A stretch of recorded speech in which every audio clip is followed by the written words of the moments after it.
সাথে ঐশীর বিয়ে হওয়ার আগেও কি ঐশীর অন্য কোথাও বিয়ে ছিল? সেটার ব্যাপারে আমি জানি না, তার ব্যাপারে আমি এত ইনভেস্টিগেট করিনি। না, তার পরিবারের সাথেও কথা হয়নি? না, তার পরিবারের সাথে, সে তার পরিবারের সাথে এত অ্যাটাচড না যতটুকু আমি জানি আর কি।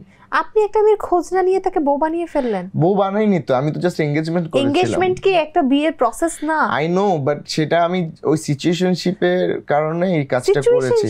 ইয়া, সিচুয়েশনশিপ। আচ্ছা, এই যে জেন জি এই শব্দটা মানে আসার পরে এই যে রিলেশনশিপকে আপনারা এত ভাগ করছেন, দেখুন আমরা যারা আগের আমরা ভাবতাম যে একটা রিলেশন মানে কি বিয়ে এবং সেই বিয়েকে এই মৃত্যুর আগ পর্যন্ত বহন করা।